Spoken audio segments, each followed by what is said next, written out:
It's good to see everybody. Thanks for being here on this post-Easter weekend. How many enjoyed Easter last week? Wasn't that awesome? Had a great time. Good, 4 of you. That's cool.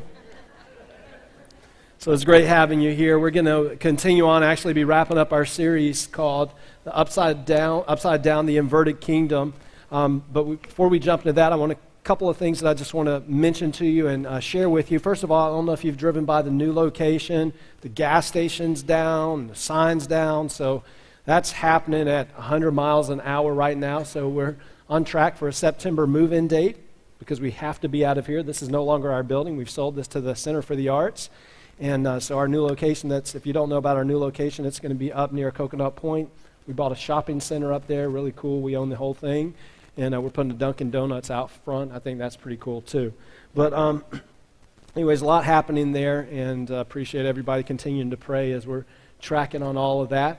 But as we're moving forward and anticipating some things and working through some various changes internally, I sensed a while back that the Lord was speaking to me regarding a change that we needed to make internally with a couple of individuals and a couple of our pastors. And specifically, it had to relate to Pastor Casey Higgins and then also to my wife, Christy. And so we are in the process right now. I talked to both of them. And for those that don't know, Christy oversees all of our small group ministry. 3 years ago, when we set out to really launch our small groups, we had 2 small groups. And I mean, 2. We only had 2. And I really sensed that it was our time to step forward in small groups. And I gave her a commission within a 3-month period to launch 25 small groups. And just 3 months later, we launched 26 small groups. And it's grown ever since then. It is the culture and DNA of our church. Many of you have, matter of fact, let me just see, how many of you have participated in a small group before? Wow. More than half of our church, really almost 3/4 of our church participates as an involved in a small group. And so it has become part of who we are. And so Christy has done phenomenal in leading that initiative and that charge over the last few years and helped growing that and building the infrastructure. And then Pastor Casey Higgins, Casey in the back, everybody look at Pastor. He's the big guy that you see every week right there. He's the guy that'll beat you up if you don't do what he says.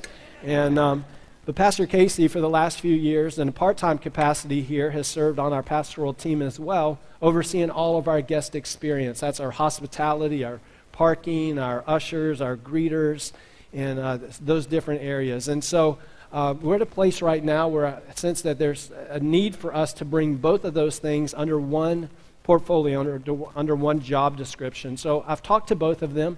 And Chrissy's going to be reassigned in some other areas related to coaching development and ministry development. And Pastor Casey's not out in the cold. You're like, what about Pastor Casey? Pastor Casey owns his own business. He's very successful in what he's doing and has done incredible. So we've been fortunate to have him here on a part-time basis, even as he's done that business and moved forward in that. And he's going to still be around here because we're going to make him. He has to be. So you'll still see his face, but we're going to be merging those 2 areas together under one individual and one person as we kind of move forward. And we've actually already looked at somebody and hired somebody that'll be here later this month. But really, this is a time of celebrating the great work that Christy's done and the great work that Pastor Casey's done. Matter of fact, I want you to just give them a round of applause because they have been phenomenal.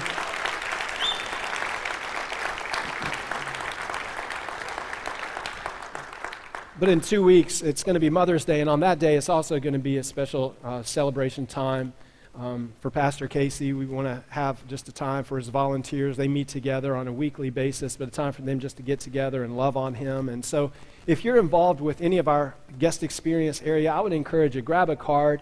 Would you just write a note, whatever you want to do, just express and saying, hey, thanks, here's how you've influenced my life. And just let them know. I can tell you on the pastoral side, those are some great touches when we receive those at different times. So please be sure to do that. Hug his neck, love on him. Like I said, love him and Sherry. And, when I talked to him a while back, let me tell you something I really appreciate, is I appreciate so much their character and their integrity through this transition. And so I value them highly, believe in their calling and the great things that God has done, and also look forward to all the things that God is going to do here. And also, let me mention to you before I jump into the message that we're getting ready to start a new series called My Crazy Family. Anybody have a crazy family member? Come on, you know you do. You know you've got, I have family members that I don't let on Facebook because I have no clue what they would say. You're like banned. You're like permanently, and they constantly send me these friend requests. Denied, denied, denied. Nope, nope, nope, nope. Why? Because you're crazy. That's why. You're crazy. And so we're going to start a new series called My Crazy Family, and in 2 weeks it's Mother. Can you believe it? We go right from Easter to Mother's Day. It's going to be Mother's Day. I'm going to talk about my crazy mother. My mom's crazy. My mom did some crazy stuff. When I was a kid, my mom used to play dead.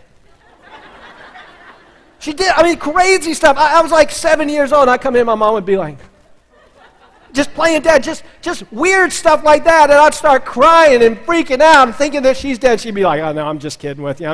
You're crazy when you do things like that as a parent. And I find myself, now as a parent, now my kids are older, but before I found myself doing crazy stuff it's like hereditary, craziness runs in the family sometimes. The bad thing is you're raising your hand like, yeah, I know about those crazy family, and you may be that crazy family person. Oh, you didn't laugh so much right there. You're like, not me, no, that's somebody else. I know it's none of you here. But anyway, we're going to look at that because there's some real dysfunctional stories in the Bible. Crazy dysfunctional family stuff in the Bible that we're going to look at. And so we'll do that in May, and then in June we're going to look at my crazy marriage and look at we're going to move forward in our marriages. So with that, let me just talk to you today. We've been looking at this series called Upside Down, the Inverted Kingdom, and we've been looking at some of the upside down sayings of Jesus. And today I want to talk to you about this upside down saying of Jesus. Jesus said this, basically. He said, take up your cross and follow me.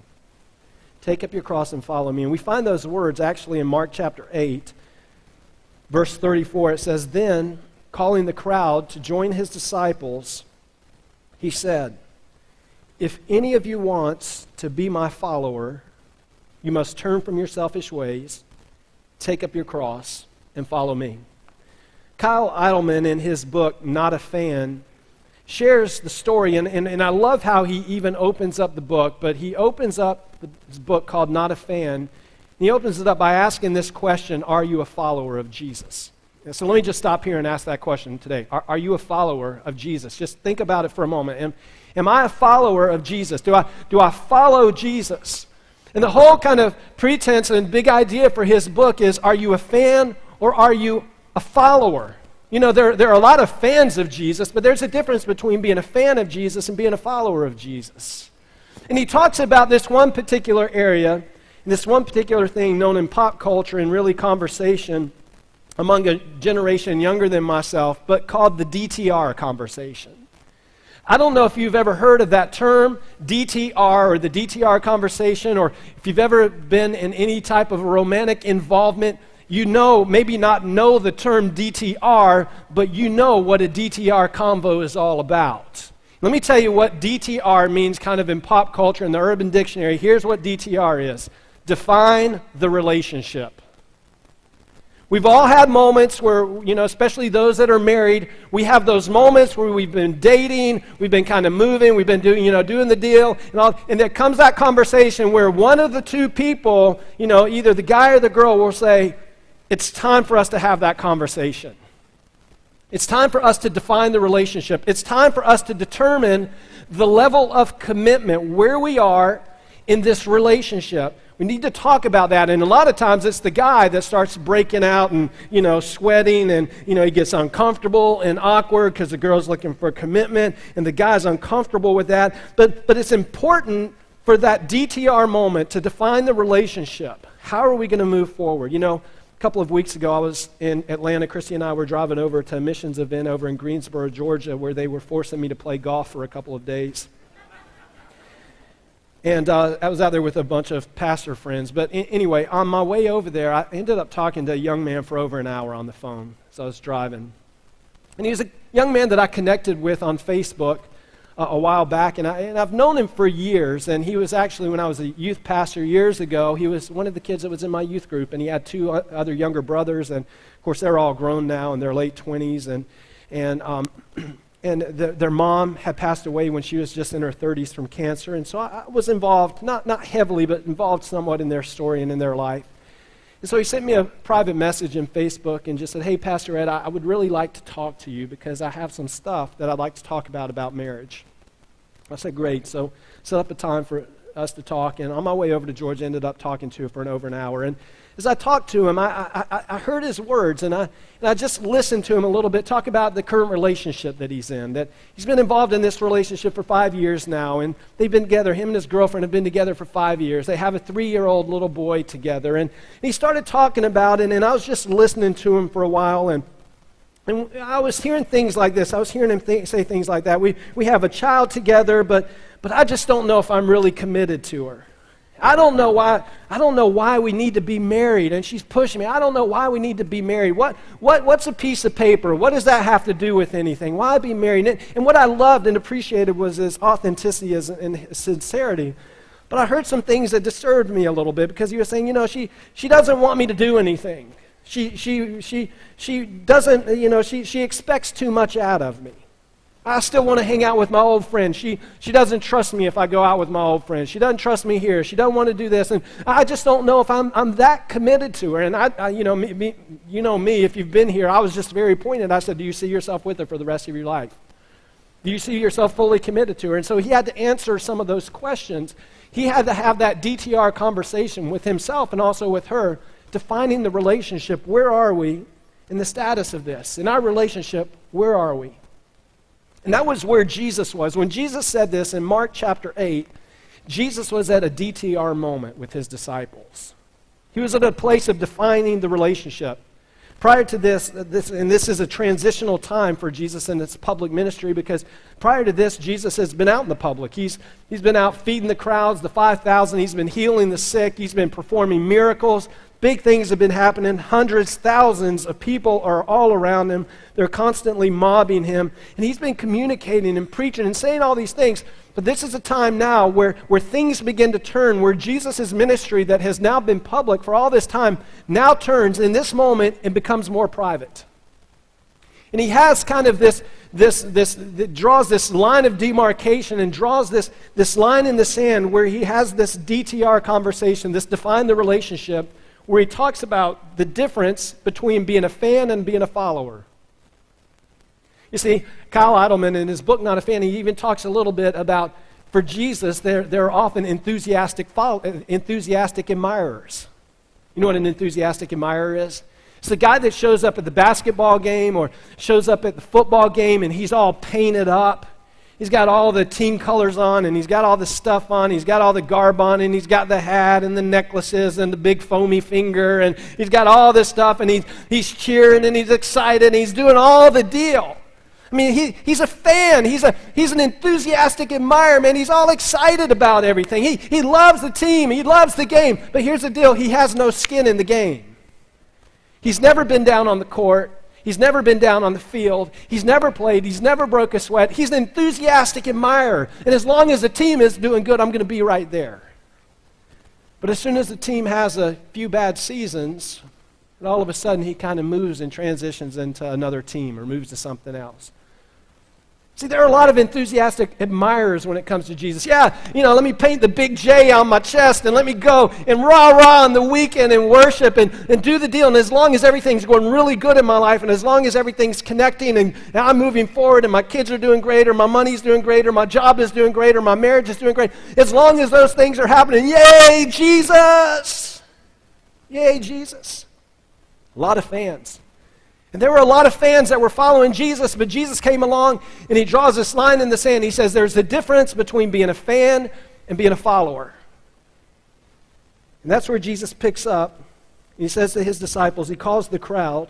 Let me just share another thing. Here's what's happened when Jesus is getting ready to say this.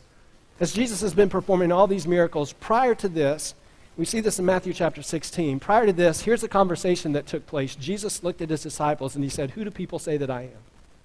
Do you remember that story if you've read your Bible or maybe you've heard this preached before or a message about that? Jesus said, who do people say that I am? Out of all the crowds, the people that are following me, what are they saying about me? Are they fans or followers? Well, some say you're Elijah. Some say Jeremiah. Some say one of the prophets. Jesus said, okay, all fans, but how about you guys? Draw the line in the sand. What about you guys? Who do you say that I am? The famous confession of Peter. You are the Christ, the Son of the living God. Remember Jesus' response, "Blessed are you, Simon Peter, because it's my Father who has revealed this. This hasn't been revealed by man, but by my Father in heaven. And I tell you that you are Peter, and on this rock I will build my church, and the gates of hell will not prevail against it. Here's the crazy part. That happens. A couple paragraphs down later, a couple verses down later, Jesus then begins to tell his disciples, says, here's the deal. I'm going to be given over. I'm going to be crucified. I'm going to give my life. And he begins to share the things that are getting ready to take place. Peter pulls him aside. Right after this confession, Peter pulls him aside and says, whoa, Lord, what you're talking about is crazy. This is crazy. Remember what Jesus said to him? Get behind me, Satan. Get thee behind me, Satan. You say, you don't have the things, that's what he said. You have the things of man in mind and not the things of God. And then that's where we pick up this story. Then, look at this. Then, right after that, then calling the crowd, Jesus has just had this conversation with Peter. Then calling the crowd to join his disciples, he said this, line in the sand, DTR, let's define the relationship right now. If you want to be my follower, anyone who wants to follow me, well, then what does it mean to follow? That's what he's getting ready to tell us. See, we got mixed up ideas on what it means to follow Jesus. Some think that if I'm going to follow Jesus, that means that I need to be a pastor, I need to be a missionary, I need to sell all my stuff, I need to move to Africa, I need to live under the stars, I need to do this, I need to do that. We have all these ideas of what it means to be a follower. It's either that or sometimes we think we're following, or some of you may be here today and you think you're following, but you could be following the wrong Jesus. Are you guys with me today? You could be following the wrong Jesus. You may not be following the Jesus of the Bible. You may be following nominal Jesus. Nominal Jesus, nominal commitment, nominal devotion. You could be following nominal Jesus, or you could be following balanced Jesus. You know who balanced Jesus is? Balanced Jesus says just everything in my life balanced. Everything good.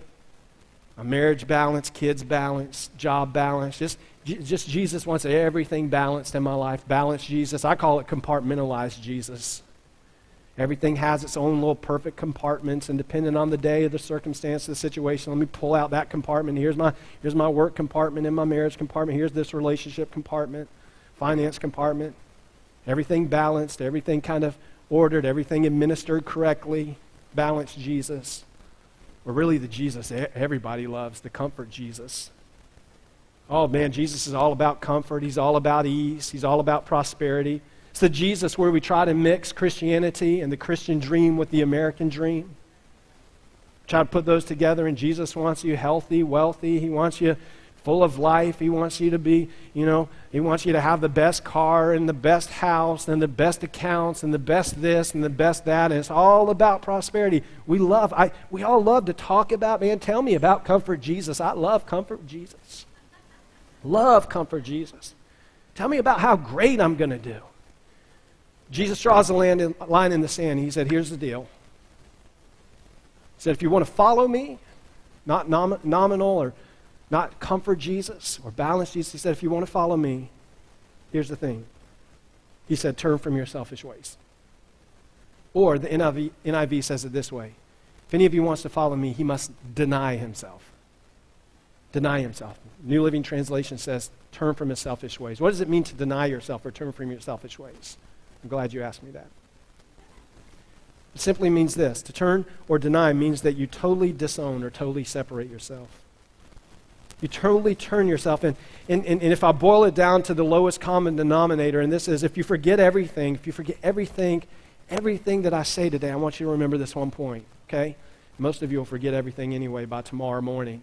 But if you forget everything, remember this one thing. What does it mean to follow Jesus? He said, turn from your selfish ways. Here it is in a nutshell. It's saying no to yourself and saying yes to God. It's that simple.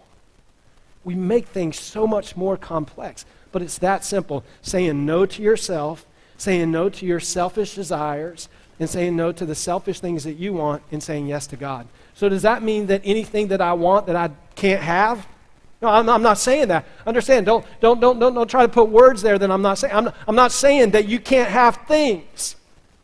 I'm saying that we don't allow things to stand in our way. We don't allow things in our life to hinder us from a relationship with God, to hinder us from a relationship with Jesus. There's this belief that's called asceticism that basically says that anything that's fun, you got to get rid of because it's not religious. Don't go to a movie because it's not holy, it's not religious, so don't do it. I'm not saying those things, but what I'm saying is that anything that would separate us, anything that would stand in the way of our relationship with God, whatever that is. You know a crazy thing for me? You want me to tell you in the past what my tendency was? Actually, I got a big black eye from this. You know what my big thing was that stood in my way, that became an idol in my life? Ministry, what I did. Ministry. What I do as a pastor, the way I serve, it is so easy for me to get in a mode where that becomes who I am and what I do. And that becomes the focal point that even that, me doing good, me trying to help, me trying to pastor, me trying to minister, me trying to lead, even that can stand in the way of my relationship with God. And I can tell you, when I first started in ministry in my first few years, it did. I validated myself because I was doing a lot of good stuff. Reaching a lot of good people, a lot of great things happened, and I propped myself up, and I said, boy, look how good I am. I'm doing all these great things for God. I'm spending all this time out. I'm working 24 hours a day, 7 days a week. I'm doing all this great stuff. And in reality, it was standing in the way of my relationship with God. That's why, it's so critical for me even now, pastoring, to make sure that I never allow ministry to stand in the way of who I am as a follower of Christ.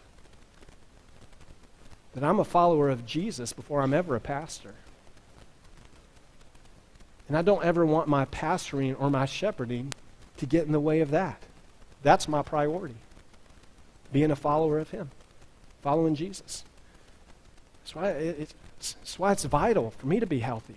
Make sure that I keep things in proper perspective. Stay healthy in my life, to stay healthy spiritually.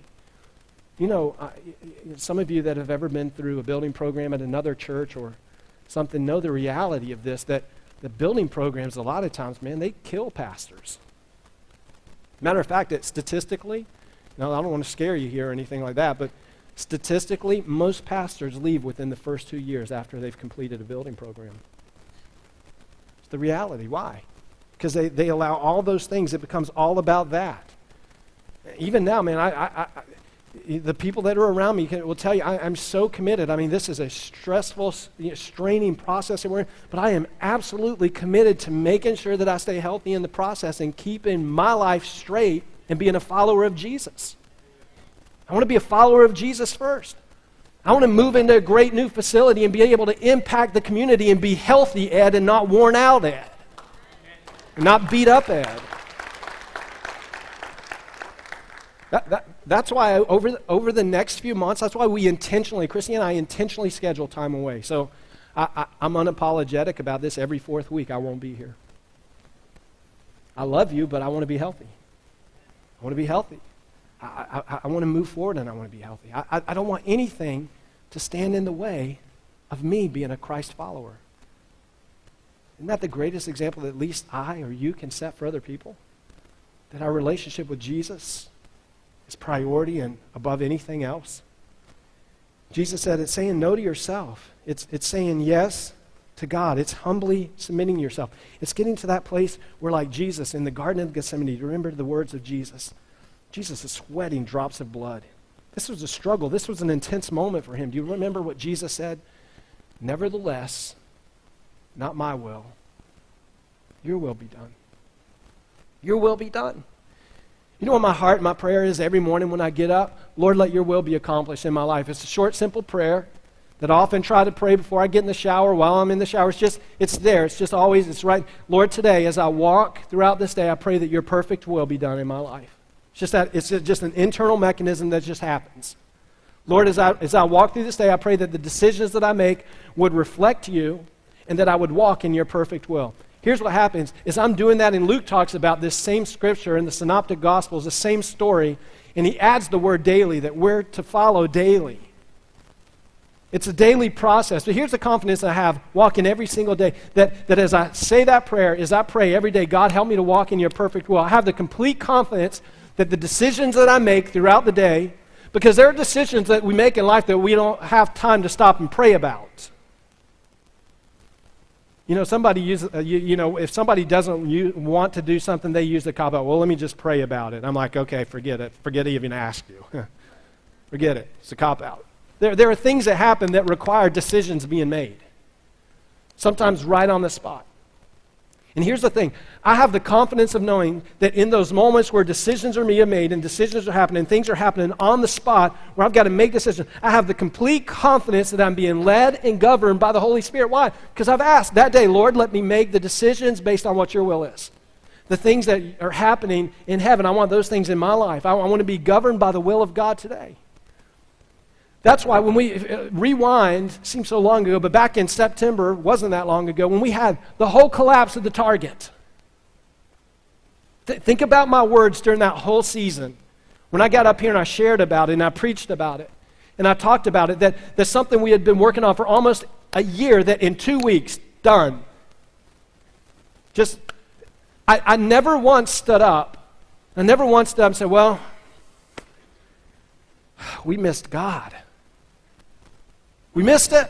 As a church, we missed it. As a pastor, I missed it. I don't know what happened. We just missed it. We got to the crossroads, and we went this way, but God's will was this way, and we ended up we just missed it. I never once said it. I didn't understand. I didn't know why things were happening the way they did. I didn't understand exactly why God had orchestrated or allowed things to happen. But I never one single time questioned the will of God. Why? Because I knew that we had walked in the will of God. I was confident of the will of God. But walking in God's will doesn't mean that I have to understand everything. Jesus was walking in the will of his Father who had sent him from heaven. Man, he had a pretty close connection, wouldn't you say? But yet Jesus, his Father, he's sitting in the garden. He's like, I don't get it. I don't fully understand. As a matter of fact, if there's any way possible, let this cup pass from me. Any way possible, if there's any other way to accomplish what needs to happen here in the redemption of all of mankind, the salvation, if there's any other way, let it pass. But, nevertheless, I don't fully understand, but nevertheless, not my will, but your will be done. Are you with me here? And here's the thing. There are things that happen in life that we can, even when things, and we get diverted or we get detoured or we get moving in a different direction. When we're walking in the will of God, we can have a confidence that even when we get to those places and God says, here, I want you to go this direction, or I'm going to steer you off here, or, and we're tracking, we're going from point A to B, and all of a sudden God's like, no, I want you to go here. Walking in God's will, I have the confidence that the diversion or the detour that God has, that he's taken me on in my life, that point C is going to be better than what B was. Man, if this process for us as a church has not built your faith, check your faith-building mechanism. Something may be wrong with it. This has built our faith. Seeing God say, hey, I know you're going from point A to B, but I'm going to move you to C, and C's a whole lot better than B. A whole lot better. Saying no to yourself, saying yes to God, it's getting rid of the ego. Turning from your selfish ways, denying yourself, is getting rid of the ego in your life. You know what ego is? E-G-O, easing God out. That's what ego is, easing God out. Get rid of the ego. It says, turn from your selfish ways. And then he says this. Listen to these words. Take up your cross. Take up your cross. I've heard people say before, maybe they've got bad news. They've gone to the hospital. They've got a bad report. They find out they have a terminal illness, or they get married, and now they're 10 years into a marriage or 20 years into marriage, and they realize something's not right, or a year into marriage, and they realize something's not right, and then all of a sudden they say things like this, well, I guess this is just my cross to bear. I guess this is just the cross. I guess these bad circumstances or this bad situation, that this is just my cross to bear. No, taking up your cross is not making the best out of a bad situation. Because those things that I mentioned, those things are involuntary things that happen in life. There are involuntary things that happen to us in our health and relationships that we don't have any control over. And those aren't things that let me just bear my cross. That's not what Jesus is talking about. He said, take up your cross, and here's what that means. It means that it is a choice. It is voluntary. It's something that you do. You take it up, and it's difficult. And when you begin to identify with taking up a cross, you think about what is the meaning of the cross. See, we understand it. We get it today. We understand because we have, a couple thousand years to look back in the rearview mirror and to see what the cross meant. But for these guys, when Jesus is drawing the line and he's having this DTR with these guys, they don't get it. They don't understand when he says, take up your cross. Because see, for them, the cross meant cruelty, it meant suffering, it meant shame, it meant humiliation, it meant torture. And here Jesus is telling them, the guys, this isn't the easy road. This isn't the comfortable road. This isn't the easy path. This isn't nominal Jesus. He said, you got to take up your cross. It's going to be painful. It's going to be difficult. And I'm just wondering, sometimes I don't ever want to sell you a bill of goods or anybody else a bill of goods that you come to Jesus, and as long as you're living in Jesus, everything is peachy keen and perfect. It's not. It's not. You're going to have to give up some stuff. You're going to have to turn from some old friends. There's some things that you're going to need to do differently, not because you have to, but because you want to. You voluntarily want to take up your cross. It's a choice that you make. See, to take up a cross, in their eyes, it meant that it was a man that was condemned or forced to demonstrate his submission to Rome. It was a man, as he would take up his cross, he was publicly showing his obedience to the authority that he had previously rebelled against. So Jesus was saying, I want you to take up your cross in submission to my lordship. Publicly announcing, in public obedience, letting everybody know that you are now submitted to me, even though you have previously rebelled against my authority. Taking up your cross means total surrender. It's total dedication. Total dedication. It's being willing to endure the shame and the rejection, the embarrassment, the persecution. I've told you some of my funny stories in the past. When I was growing up, I was so embarrassed of Jesus. I had friends that were all Jesus crazy and fanatics and all that, and I'd get around them in school and be like, bro, you got to tone that down a little bit. People are going to think we're crazy. And even now, there are people that you may get in circles and conversations with friends that talk about Jesus, and you may feel embarrassed about it. Jesus said, no, when you take up your cross, you're not embarrassed. There's no shame. You may have to endure rejection. You may have to endure embarrassment. You may even have to endure death. He said, but you take up your cross. How do we do that? How do we do it? Two things, and I'm going to be done. Two things. Two questions. And here are the two questions that I want to ask you to ask yourself. Ask yourself this. Am I a cross wearer or am I a cross bearer? Am I a cross wearer or am I a cross bearer? A lot of cross wearers, a lot of fans, a lot of enthusiastic admirers. It was Madonna years ago. I read this years ago in an article that she wrote or when she was interviewed. I don't even, how old is Madonna now? Good Lord, who knows? Still doing crazy stuff today. But years ago, she made a statement, and she said, I wear a cross around my neck because I think it's sexy.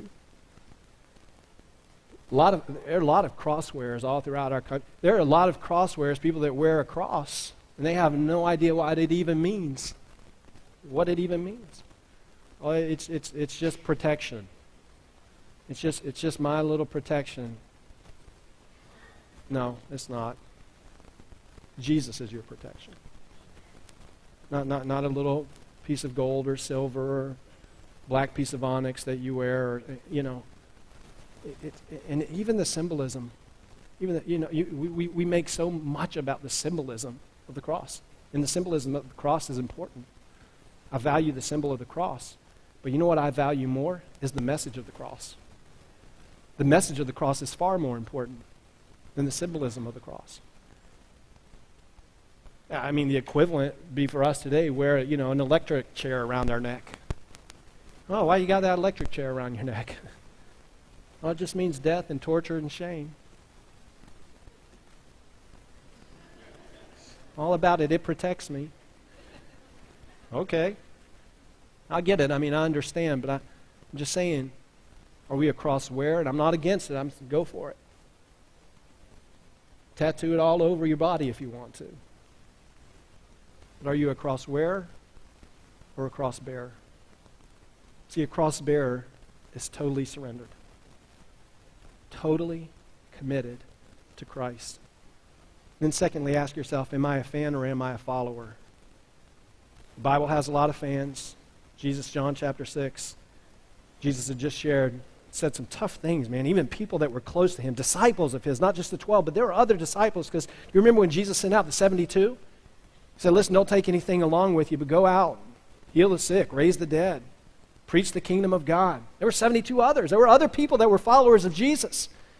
Jesus had them all around him. Lots of people were around, and Jesus began to talk in John chapter 6, saying that I'm the bread of heaven, and he began to share a message that just absolutely rocked their world. And in John chapter 6, verse 66, interesting the reference of it, John 6, verse 66 says this, from this time, talking in reference to the message that Jesus just preached, from this time, many of his disciples turned and no longer followed him because they said, this is too hard for us.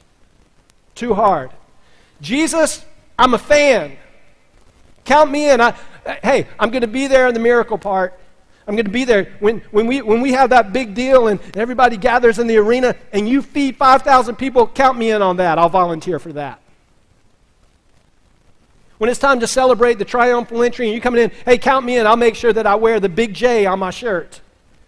When it's that time, I'll make sure that I put the cross on. You just let me know in the big moments. I'm going to be there. I'm going to be a fan. But this whole total commitment, total surrender, sell out completely, turn from your selfish ways. I like being a fan. I'm good at being an enthusiastic admirer. And here's the thing. A lot of us are. We're good at being enthusiastic admirers. Jesus drew the line in the sand. He had the DTR. He said, not looking for enthusiastic admirers. So I'm looking for people who will get down in the grit and the grime. Somebody that will pick up their cross and deny their selfish ways and follow me. So that's what I'm looking for. That defines a true follower. That's what it is. So I'm just wondering if maybe this week, maybe some of you might take a couple of moments and just have a time where you just sit down and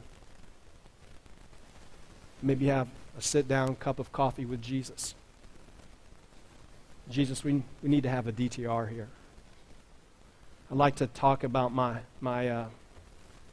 level of commitment.